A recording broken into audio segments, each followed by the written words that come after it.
আমরা একজন ইউটিউবারকে এখন ক্যাচ করতেছি। সে একজন ইউটিউবার আমার সাথে আসছে, আমার রুমমেট। সে বাইক গুলার রিভিউ করতেছে এখন। ইন্ডিয়া থেকে ওরা আসছে ডিউক 250 নিয়ে। এই পাশে একটা রাখা আছে আর ওইদিকে, আর এইখানে আমাদের সব বাইক গুলা রাখা আছে।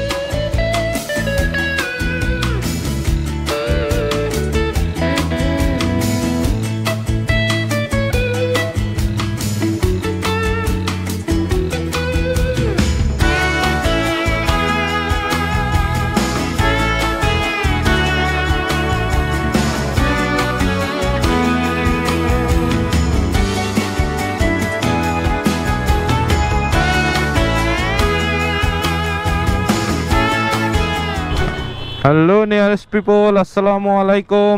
আশা করি সকলেই ভালো আছেন, আমিও ভালো আছি। আমাদের তো চুলকায় বাইক চালানোর জন্য। তো রাত বাজে 11টা। হঠাৎ করেই প্ল্যান মাওয়া যাওয়া লাগবে। প্ল্যান করছে সজীব, ও মাগুরার থেকে আসবে আর আমরা 3 জন যাচ্ছি ঢাকার থেকে। ওরা আরো কিছু বাইক আসতেছে, তো ওদের সাথে দেখা করার জন্যই একসাথে ওই রাতের ডিনারটা ওইখানে আমরা মাওয়াতে করব ইলিশ দিয়ে। দেন যেই কথা সেই কাজ। ফোন দেওয়ার সাথে সাথে আমরা বের হয়ে গেছি। এখন বৃষ্টি হচ্ছে, ভালো পরিমাণে বৃষ্টি হচ্ছে বাইরে। মেট্রো রেলের ফ্লাইওভারের নিচ দিয়ে গেলে বৃষ্টিটা পাইতেছি না।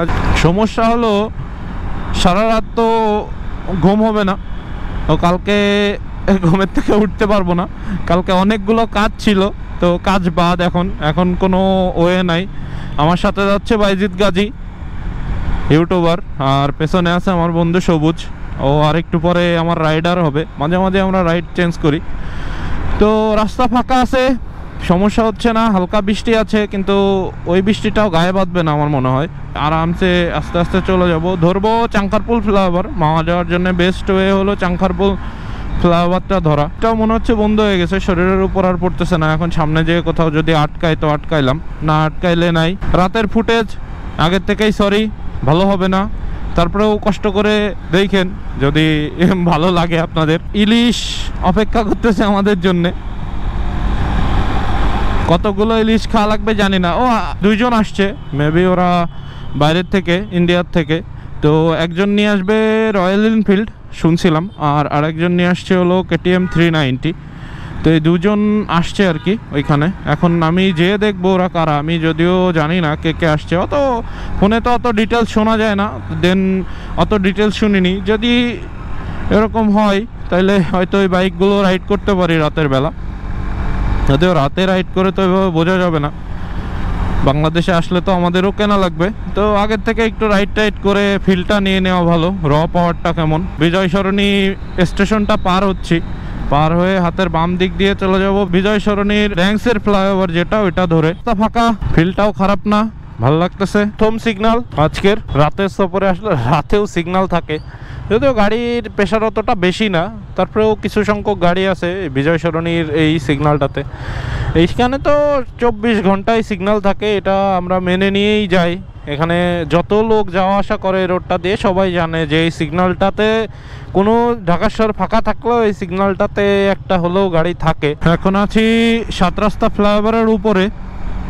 অ্যাকচুয়ালি আজকে রাতের বাতাসটা কিন্তু অনেক ঠান্ডা। আসলে আজকে না, আমি যতদিনই 11টার পরে বের হয়েছি, বাজে 11টা 7। তো গাড়ি ঘোড়া তো নাই, রোদ নাই, এই জন্য রাতের বাতাসটা কিন্তু অনেক ঠান্ডা হয়ে যায়। টাইমটাতে বাইক রাইড করতে এমনি সবসময়তে, আমি এই শীতের সময়ও দেখছি, এই গরমের সময়তেও দেখছি, এই রাত্রেবেলা বাইক রাইড করলে শরীরে একটা ঠান্ডা ঠান্ডা ফিল লাগে।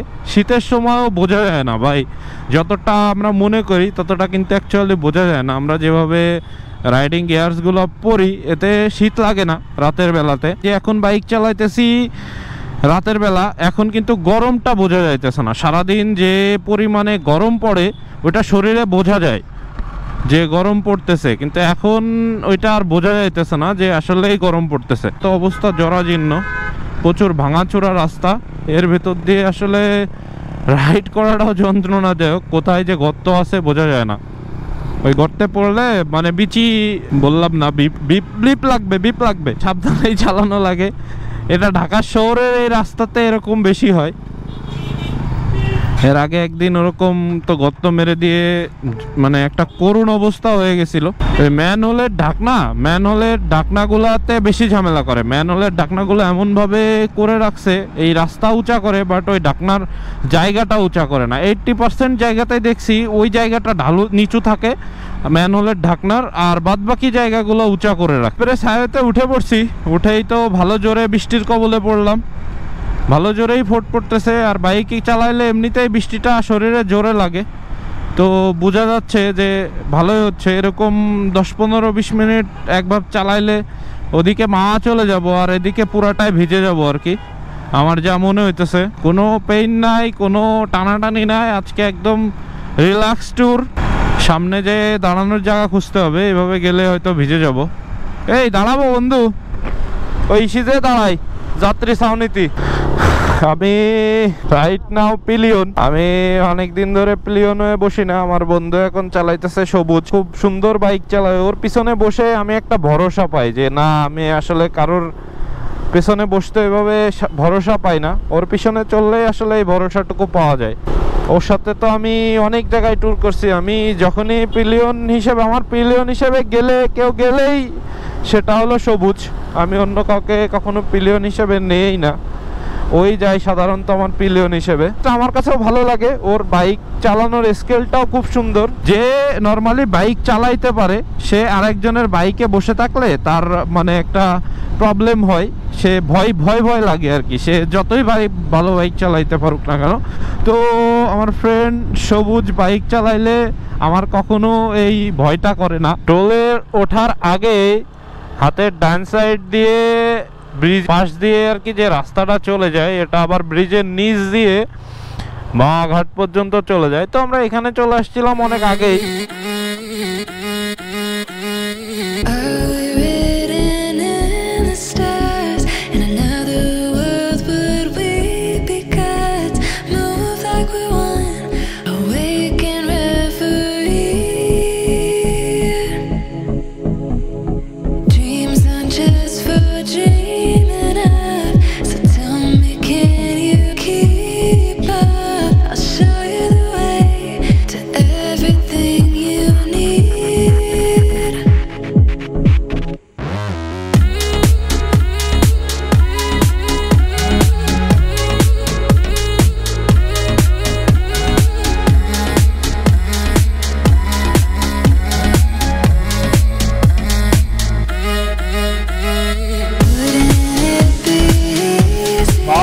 ইলিশ খাওয়ার জন্য আবার আজকে চলে আসছে। আজকে মাগুরার থেকে আমার অনেক ফ্রেন্ড সার্কেল আসছে। ঢাকাতে আমরা ছিলাম, আমি বাইজিৎ গাজী আর আমার একটা ফ্রেন্ড সবুজ, আমরা ঢাকা থেকে 3 জন চলে আসছি এখানে। আজকে তো থার্সডে, প্রচুর রাশ, হিউজ অ্যামাউন্টের রাশ। এর ভিতরে আসছে, আসলে জায়গা নাই, মানুষ অর্ডার দিয়ে বাইরে দিয়ে বসে আছে। তারপরে একটু পরে আসবে আর কি সবাই খাইতে। বহুত কষ্টে একটা টেবিল জোগাড় করছি। এর পেছনের দিকে হেলমেট গুলো দেখতে বুঝতে পারতেছেন আমাদের কত লোকজন আসছে, প্রায় 14-15 জন। বাইক আসছে 10-15টার উপরে, মানে যতগুলো বাইক প্রায় সবাই বাইক নিয়ে আসছে। বলতে পারেন যে একটা মিট আপ বলা যায়। মাগুরায় যত ভাই ব্রাদার আছে, ছোট ভাই বড় ভাই সবাই আসছে ইলিশ খাওয়ার জন্য আজকে। আর থার্সডে, কালকে আসলে তো অ্যাকচুয়ালি আজকে চাঁদ রাত, এই জন্য আসছি এখানে ইলিশ খাওয়ার জন্য। সবাই আনন্দ ফুর্তি করবো, আড্ডা মারবো, সারা রাতটা এখানে কাটানোর ইচ্ছা আছে। লোকজন আছে, মাছ ছিল না আজকে, ভালো মাছ নাই, এমন ক্রাউড যে মাছ, ভালো মাছগুলো পাওয়া যায়নি। প্রচুর খাওয়া দাওয়া চলতেছে, আমাদের ভাই শুরু করে দিয়েছে। অনেক লোক ছিল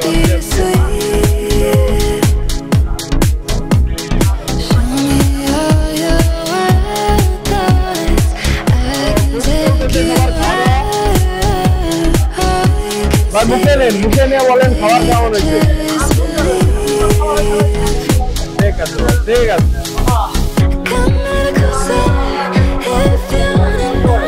ভাই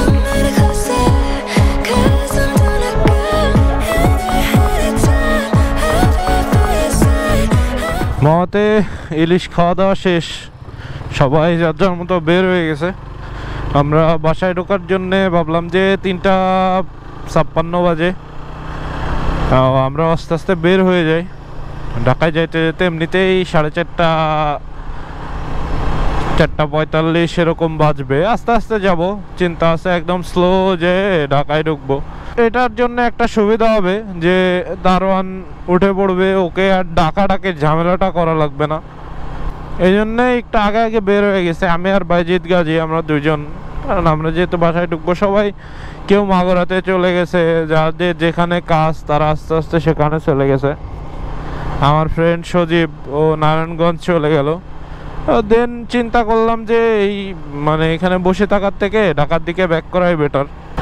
ফগ লাইট আছে, ভালো লাগতেছে আসলে। আজকে নদীর পাড়ে এত সুন্দর বাতাস ছিল, আর এখন একদম পুরা ঠান্ডা বাতাস। ঠিক আছে, শীত শুরু হওয়ার সময় যেমন একটা ঠান্ডা বাতাস লাগে শরীরে, ওরকম একটা ফিল লাগতেছে। এত সুন্দর লাগতেছে ঢাকার ভেতরে। ঢাকার ভেতরে পরিবেশটা এতটাই গরম যে ওইখানে আসলে স্টে করাই দুর্বিষহ হয়ে পড়ছে। যাই হোক, এখন ভালো লাগতেছে, এটাই অনেক। এই ভালো লাগাটা আসলে রাতে বের হইলে, যারা রাতে রাইড করে বেশি, তাদের এই ভালো লাগাটা আসলে তারা ফিল করতে পারে যে এই ঠান্ডা বাতাসটা শরীরে কতটা ভালো লাগে। গাড়ির প্রেশার নাই এখন রাতে, এই জন্যেই মানে রোদ নাই, গাড়ির প্রেশার নাই, এই জন্য বাতাসটাও অনেক ঠান্ডা থাকে। আস্তে আস্তে ঢাকার দিকে ফেরত চলে যাচ্ছি। এইভাবেই একদিন হয়তো সব রাস্তায় শেষ হয়ে যাবে, তখন আর হয়তো কিছুই থাকবে না। তো চলা লাগবে, জীবনে কিছু করতে হবে, চলতে হবে। এই রাস্তা আরো অনেক আছে, অনেক রাস্তা, হিউজ রাস্তা।